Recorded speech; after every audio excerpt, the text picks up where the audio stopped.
ஒரு அஜித் ரசிகனா சில டாக்ஸிக்கான அஜித் சார் ஃபேன்ஸ்க்கு ஒரு சில விஷயம் இந்த இடத்துல நான் பேசிக்கிறேன். குட் பேட் அக்லி படம் ரிலீஸ் ஆச்சு. ஸோ ரிலீஸ் ஆச்சு. அந்த படத்தில் கொரியன் கேங்ஸ்டரை பற்றி பேசினாங்க. அந்த ஏதோ அந்த ப்ரொஃபஸரு, அப்புறம் அந்த ஜான் விக்கி இவங்களை பற்றிலாம் பேசினாங்க.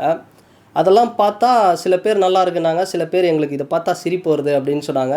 எல்லாமே ஓகே. அதாவது இதை வந்து வேறு யாரோ வந்து மீம்ஸ் எடுத்து இதை வந்து ஸ்டோரியிலையோ ஸ்டேட்டஸ்லேயோ வச்சா அது ஒன்றும் பெருசாக இல்லை.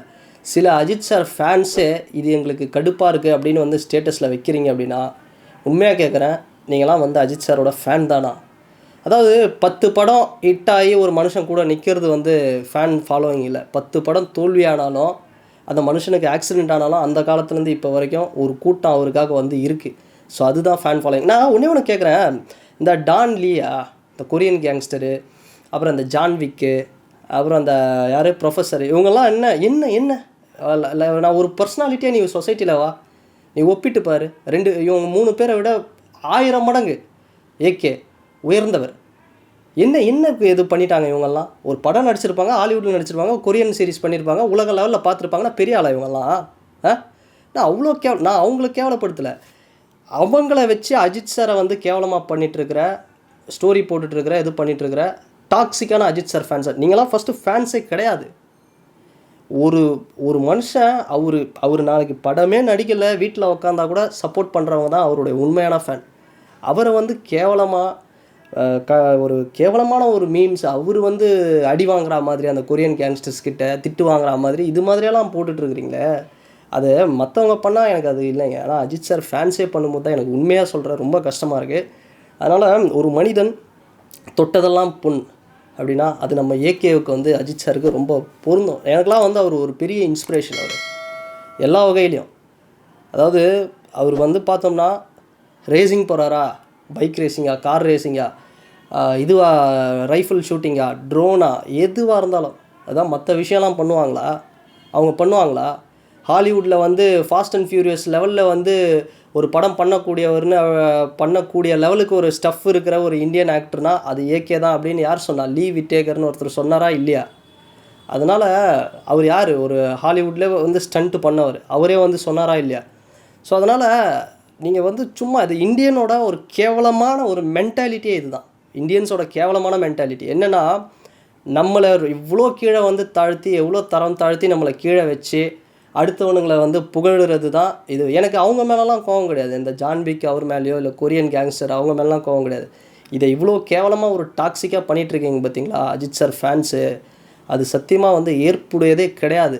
அதுதான் திரும்ப சொல்கிறேன், ஒரு மனுஷன் ஒழுக்கமான ஒரு வாழ்க்கையை 30 வருஷமாக நடத்திட்டு இருக்கிறாரு.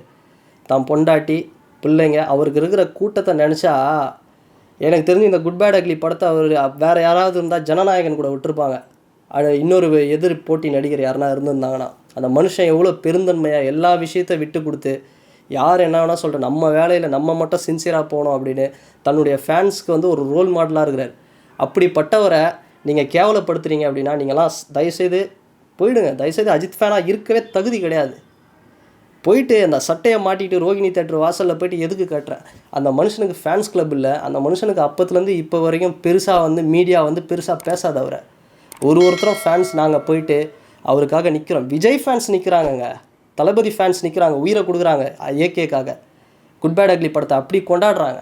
நெகட்டிவிட்டி ஸ்ப்ரெட் பண்ணி நீங்கள் ஏங்க ஸ்ப்ரெட் பண்ணிகிட்ருக்கீங்க? ரொம்ப கஷ்டமாக இருக்குங்க.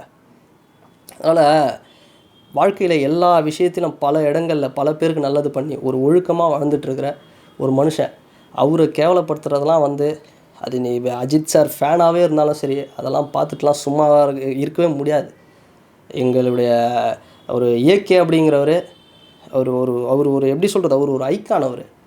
அவர் வந்து இந்த மாதிரி சொல்கிறத ஏற்றுக்கவே முடியாது. தயவு செய்து இப்போவும் சொல்கிறேன், படம் வந்து நல்ல அருமையான ஒரு படத்தில் லாஜிக். நான் திரும்ப சொல்கிறோமே, நேஷ்னல் அவார்டுக்காக இந்த படத்தை பண்ணுறாரு ஆதிக் ரவிச்சந்திரன்.